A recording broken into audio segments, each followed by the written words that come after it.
Dear students, plus 2 Maths Chapter 11 Probability Distributions நிகழ்தகவு பரவல்கள் Exercise 11.2 பயிற்சி 11.2 இப்போ இதில் செகண்ட் சம் நம்ம பார்க்க போகிறோம். A six-sided die is marked 1 on one space, 3 on two sides of its spaces and 5 on remaining 3 spaces. The die is thrown twice. If x denotes the total score in 2 throws, find the probability mass function. And அதுக்கப்புறம் second subdivision என்ன கேட்டிருக்காங்கன்னா அது cumulative distribution ஃபங்க்ஷனும் நம்ம சொல்லணும். அதுக்கு அடுத்தது third பார்த்திங்கன்னா P of 4 less than or equal to x less than 10 அப்படின்னு சொல்லி அதையும் கேட்டிருக்காங்க. ஃபோர்த்து சப்டிவிஷன் என்ன கேட்டிருக்காங்கன்னா P of x greater than or equal to 6 இதுவும் நம்மளை கண்டுபிடிக்க சொல்லியிருக்காங்க. இப்போ ப்ராபபிலிட்டி மாஸ் ஃபங்க்ஷன் அப்படின்றதுக்கு முன்னாடி நம்ம சாம்பிள் ஸ்பேஸ் என்னன்னு எழுதிக்கலாம். சாம்பிள் ஸ்பேஸ் பார்த்திங்கன்னா சாம்பிள் ஸ்பேஸ் முதல்ல நம்ம பார்த்துக்கலாம். ஃபஸ்ட்டு டை செகண்ட் டை எழுதியிருக்கேன். ஃபஸ்ட்டு டையில் ஒரு சைடில் 1 எழுதியிருக்காங்க, ரெண்டு சைடு 3 எழுதியிருக்காங்க, 3 சைட்ஸ் 5ன்னு எழுதியிருக்காங்க. இது அப்படி இந்த சைடும் நம்ம எழுதிக்கலாம். இந்த டோட்டல் நம்பர் ஆஃப் ஸ்கோர்ஸ் தான் நமக்கு ரேண்டம் வேரியபிள் அப்படின்னு சொல்லியிருக்காங்க. அதனால் இந்த டேப்லெட் காலம் போட்டால் உங்களுக்கு அந்த ரேண்டம் வேரியபிள் கண்டுபிடிக்கிறது ரொம்ப ஈஸியாக இருக்கும். 1 + 1 2, அதே போல் 1 + 3 4, 1 + 3 4, 1 + 5 6, 1 + 5 6, 1 + 5 6, அதே போல் 3 + 1 4, 3 + 3 6, 3 + 3 6, 3 + 5 8, ஆனால் அங்கே 5 வர்றதுனால இது மூணுமே 8 வந்துடும். அதுக்கப்புறம் 3 + 1 4, 3 + 3 6, 3 + 3 6, அதுக்கப்புறம் 3 + 5 8, இது ரெண்டு இது மூணுமே 8 வந்துடும். அதுக்கப்புறம் 5 + 1 6, 5 + 3 8, 5 + 3 8, அதுக்கப்புறம் 5 + 5 10, இது மூணுமே நமக்கு 10 வந்துடும். அதுக்கப்புறம் 5 + 1 6, 5 + 3 8, 5 + 3 8, அதுக்கப்புறம் 5 + 5 10, 5 + 5 10, இங்கேயும் 10 வந்துடும். லாஸ்ட்டு அதே போல் 5 + 1 6, 5 + 3 8, 5 + 3 8, 5 + 5 10, 5 + 5 10, 5 + 5 10. இப்போ நமக்கு NF பார்த்திங்கன்னா 36. ஏன்னா 6 ஸ்பேசஸ் ஒவ்வொரு டைலியும் இருக்கிறதுனால அதனுடைய total number of sample space என்ன இருக்கும் அப்படின்னு பார்த்திங்கன்னா 36 இருக்கும். Let X denote the random variable of the total score in the 2 throws of die. ஒரு டையை 2 முறை நம்ம த்ரோ பண்ணும்போது நமக்கு கிடைக்கிற ரேண்டம் வேரியபிள் இதில் என்ன அப்படின்னு பார்த்தீங்கன்னா டோட்டல் நம்பர் என்னென்ன வருதுன்னு பாருங்கள். 2 4, அதுக்கப்புறம் 6, அப்புறம் 8 10, இதுதான் நமக்கு ரேண்டம் வேரியபிள். அப்போ 2 4 6 8 10 இந்த டோட்டல் எழுதியிருக்கேன். இதில் நம்பர் ஆஃப் இன்வர்ஸ் இமேஜஸ் கண்டுபிடிக்கணும். இப்போ நமக்கு டோட்டல் நம்பர் 2ன்றது எத்தனை கிடச்சிருக்குன்னா 1, 4 பார்த்திங்கன்னா 1 2 3 4, 6 பார்த்திங்கன்னா இங்கே ஒரு 3 இங்கே ஒரு 3, 6 6 + 4 10, அப்போ 6க்கு 10 இமேஜஸ் கிடைக்கிது. 8க்கு இங்கே ஒரு 6 இங்கே ஒரு 6, மொத்த டோட்டலாக 12 இமேஜஸ் கிடைக்குது. இங்கே 9 இமேஜஸ் கிடைக்குது. இப்போ டோட்டல் நம்பர் ரேண்டம் வேரியபிள் 2னா இன்வர்ஸ் இமேஜஸ் 1, 4னா 4, 6னா 10, 8னா 12, 10னா 9. இப்போ டோட்டல் நம்ம இதை ஆட் பண்ணோம்னா நமக்கு 36 வந்துடும். இந்த total number of inverse images எதுக்கு ஈக்குவலாக இருக்கணும்னா NF/Sக்கு ஈக்குவலாக இருக்கணும். இந்த probability mass function is first நம்ம ரேண்டம் வேரியபிள் எழுதிடுறோம். இன்வர்ஸ் இமேஜஸ் 2க்கு 1 1/36, அதாவது f(x) = P of x = x. இப்போ f(x) அப்படின்னும் போது ஃபஸ்ட்டு நம்ம 2 எடுத்தோம்னா f(2) = 1/36, f(4) = 4/36, f(6) 10/36, f(8) 12/36, f(10) 9/36. இதில் ஒவ்வொரு ப்ராபபிலிட்டி 1/36லேருந்து 9/36 வரலுமே ஈச் ப்ராபபிலிட்டி வேல்யூ நமக்கு கிரேட்டர் தேன் 0வாக இருக்குது. அதே போல் இது எல்லாத்தையுமே ஆட் பண்ணோம்னா சிக்மா f(xi) நமக்கு 1 கிடைக்குது. அது 1/36 + 4/36 + 10/36 + 12/36 + 9/36, மேலே எல்லாத்தையுமே ஆட் பண்ணோம்னா நமக்கு 36 வந்துடும். கீழேயும் 36, ஏன்னா காமன் LCM 36 = 36/36 = 1 வந்துடும். Therefore F of X is a probability mass function. இது ரெண்டுமே இந்த ரெண்டு கண்டிஷனும் நமக்கு ஈக்குவலாக, அதாவது சாட்டிஸ்ஃபை ஆச்சுன்னா அந்த ஃபங்க்ஷன் வந்து இந்த எஃப் ஆஃப் எக்ஸை வந்து நம்ம ப்ராபபிலிட்டி மாஸ் ஃபங்க்ஷன் அப்படின்னு சொல்லிடலாம். அதுக்கு அடுத்தது இந்த ப்ராபபிலிட்டி மாஸ் ஃபங்க்ஷன் இஸ், நம்ம வந்து இதை இங்கே மறுபடியும் நான் எழுதியிருக்கேன். X is equal to 2, 4, 6, 8, 10. F of X is equal to 1/36, 4/36, 10/36, 12/36/9/36. இங்கே வந்து நம்ம ஃபஸ்ட்டு என்ன பண்ணிடுறோம்னா ப்ராபபிலிட்டி கண்டுபிடிச்சிடுறோம். ஒவ்வொன்றும் greater than or equal to 0வாக இருக்கான்னு பார்க்கணும். அதுக்கப்புறம் எஃப் ஆஃப் எக்ஸை அதனுடைய டோட்டல் நம்பர் 1 இருந்துச்சுன்னா இந்த ரெண்டு கண்டிஷனும் சாட்டிஸ்ஃபை ஆச்சுன்னா F of X is a probability mass function அப்படின்னு சொல்லிடலாம். அதை தான் இங்கே மறுபடியும் நம்ம எழுதியிருக்கோம். அதுக்கு அடுத்தது என்ன கண்டுபிடிக்கணும்னா குமுலேட்டிவ் டிஸ்ட்ரிபியூஷன் ஃபங்க்ஷன் கண்டுபிடிக்கணும். குமுலேட்டிவ் டிஸ்ட்ரிபியூஷன் ஃபங்க்ஷனோட டெஃபினிஷன் அப்படின்னு பார்த்தீங்கன்னா f of x is equal to p of x less than or equal to x equal to sigma xi less than x p of x is equal to xi. இதுதான் என்னுடைய definition. இதனுடைய properties வந்து நம்ம பார்த்துடலாம்.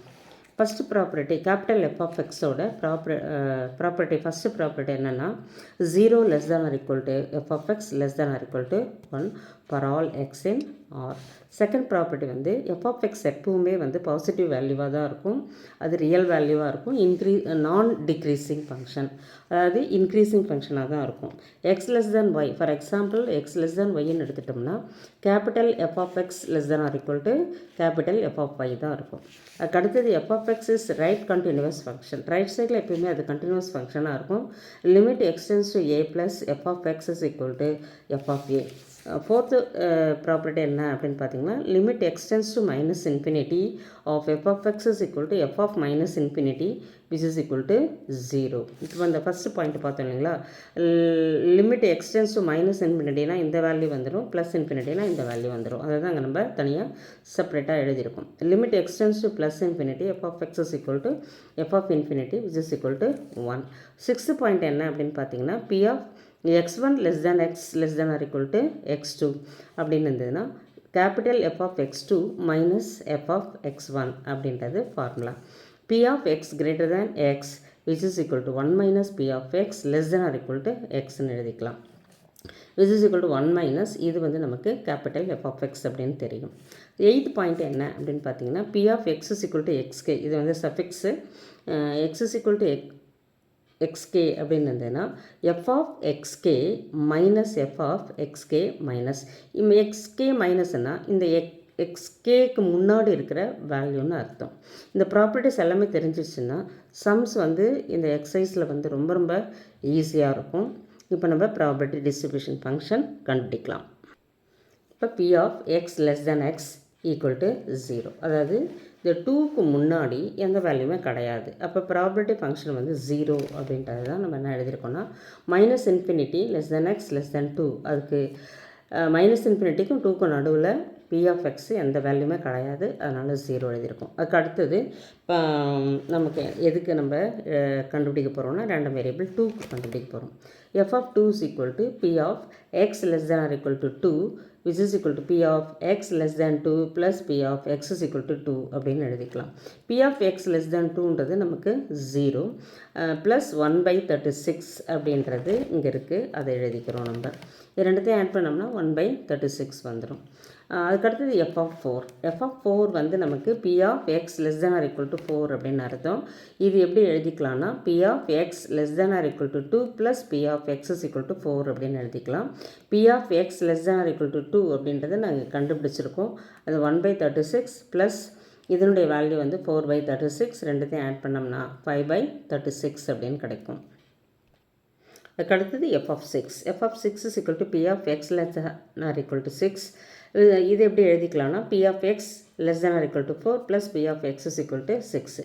ஏற்கனவே இது நம்ம கண்டுபிடிச்சி வச்சுருப்போம் 5/36 அப்படின்ட்டு. இதனுடைய வேல்யூ வந்து 10/36, ரெண்டுத்தையும் ஆட் பண்ணோம்னா 15/36 வந்துடும். F of 8 is equal to p of X less than or equal to 8. இது எப்படி எழுதிக்கிறோம்னா p of X less than or equal to 6 plus B of X is equal to 8. இல்லைன்னா நம்ம என்ன பண்ணோம்னா ஃபஸ்ட்லேருந்து எழுதிட்டு வரணும். P of X less than 2, அதுக்கப்புறம் p of X is equal to 2, அதுக்கப்புறம் p of X is equal to 4, அதுக்கப்புறம் p of X is equal to 6, அது வரலாம் எழுதணும். இது வந்து கொஞ்சம் ஷார்ட் ஃபார்ம். இந்த முன்னாடி இருக்கிற கண்டுபிடிச்சதோட அதுக்கு அடுத்த வேல்யூ கண்டுபிடிச்சோம்னா நமக்கு எஃப் ஆஃப் 8 கிடச்சிரும். அதனால தான் இந்த மாதிரி நான் எழுதியிருக்கேன். P of X less than or equal to 6 plus B of X is equal to 8. This is equal to 15/36 plus 12/36 equal to 27/36. அதுக்கு அடுத்தது f of 10. f of 10 is equal to p of x less than or equal to 8 plus p of x is equal to 10 எழுதிக்கிறோம். இதனுடைய value வந்து 27/36 இங்கே கண்டுபிடிச்சதை எடுத்து எழுதிக்கிறோம். Plus 9/36 இது எல்லாத்தையுமே ஆட் பண்ணோம்னா லாஸ்ட்டில் வந்து 36/36 equal to 1 வந்துடும். இப்போ இந்த கேபிட்டல் எஃப் ஆஃப் எக்ஸை வந்து நம்ம ஃபங்க்ஷனாக எழுதுகிறோம். Capital F of X is equal to 0 for -infinity less than x less than 2, 1/36 வந்து -2 less than or equal to x less than 4, 5/36 for 4 less than or equal to x less than 6. இங்கே வந்து 15/36 for 6 less than or equal to x less than 8, 27/36 for 8 less than or equal to x less than 10, this is equal to 1 for 10 less than or equal to x less than infinity. இதுதான் வந்து நமக்கு capital F of எக்ஸை ஒரு ஃபங்க்ஷனாக எழுதியிருக்கோம். Capital F of எக்ஸை நான் கிராஃபில் plot பண்ணியிருக்கேன். ரேண்டம் வேரியபிள் இது வந்து ப்ராபபிலிட்டிஸ் இங்கே நான் எழுதியிருக்கேன்.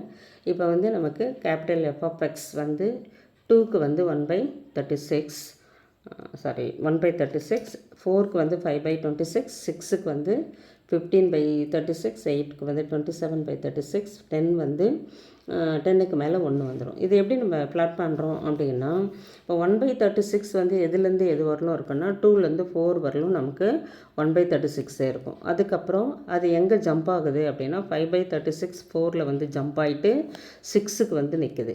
6ல் மறுபடியும் ஜம்ப் ஆகிட்டு அது என்ன எங்கே போகுதுன்னா 6லேருந்து 8 வரலும் போகுது. அதுக்கப்புறம் 8லேருந்து 10 வந்து 27/36. அப்புறம் 10க்கு மேலே வந்து அதனுடைய வேல்யூ வந்து 1 ஆகிடுது. இப்போ இந்த இதுலேருந்து நம்ம என்ன பண்ணலாம் அப்படின்னா, இங்கே வந்து இது 0, நமக்கு கேபிட்டல் எஃப் ஆஃப் எக்ஸ் வந்து 0ன்றதுனால இங்கே நம்ம அந்த பிங்க் கலரில் மறுபடியும் அது மேலே ஷேட் பண்ணியிருக்கோம் பாருங்கள். இப்போது இந்த வேல்யூவும் 1/36ஐயும் இதுக்கு முன்னாடி இருக்கிற 0 வேல்யூ நம்ம சப்ராக்ட் பண்ணோம்னா 1/36 கிடச்சிரும். அதே போல் 5/36ம் 1/36ம் சப்ராக்ட் பண்ணோம்னா 4/36 கிடச்சிரும். அதே போல் 15/36ஐ சப்ராக்ட் பண்ணோம்னா அதுலேருந்து 5/36 சப்ராக்ட் பண்ணோம்னா 10/36 வந்துடும். அதே போல் 27/36லேருந்து 15/36 சப்ராக்ட் பண்ணோம்னா 12/36 வந்துடும். அதுக்கு அடுத்தது மேலே 1 இருக்குது. 1லேருந்து 9/36ஐ நம்ம சப்ராக்ட் பண்ணோம்னா 1லேருந்து 27/36ஐ சப்ராக்ட் பண்ணோம்னா 9/36 வந்துடும். இது வந்து நமக்கு எல்லாமே ஸ்மால் எஃப் ஆஃப் எக்ஸ். அதுக்கடுத்தது தேர்ட் சப்டிவிஷன் என்ன கொடுத்துருக்காங்கன்னா, P of 4 less than or equal to X less than 10. இது எப்படி எழுதிக்கிறோன்னா, p of x is equal to 4 plus p of x is equal to 6 plus p of x is equal to 8. இதுக்கு equal வந்து பார்த்திங்கன்னா f of 4 plus f of 6 plus f of 8ன்னு எழுதிக்கலாம். இதனுடைய value வந்து 4/36, இதனுடைய value வந்து 10/36, இதனுடைய value வந்து 12/36. எல்லாத்தையுமே காமன் எல்சியம் வந்து 36ன்றதுனால 4 + 10 14, 14 + 12 26/36ன்னு வந்துடும். இப்போ இது வந்து லாஸ்ட்டு ஃபைனலாக நம்ம என்ன பண்ணலாம், சிம்பிளிஃபை பண்ணோம்னா 2 டேபிள்ஸால் சிம்பிளிஃபை பண்ணோம்னா 13/18 கிடைக்குது. இதுதான் இதுக்குரிய ஆன்சர். அதுக்கு அடுத்தது fourth subdivision p of x greater than or equal to 6 அப்படின்னு கொடுத்துருக்காங்க. இதில் வந்து p of x is equal to 6 plus p of x is equal to 8 plus p of x is equal to 10ன்னு எழுதிக்கிறோம். 10/36 plus 12/36 plus 9/36 இது மூணுத்தையுமே add பண்ணோம்னா 31/36 வருது. இதுதான் இதுக்குரிய ஆன்சர். ரொம்ப ஈஸியான சாப்டரும் கூட. நல்லா அண்டர்ஸ்டாண்ட் பண்ணிவிட்டு பண்ணிங்கன்னா நல்லாவே செய்யலாம். தேங்க்யூ.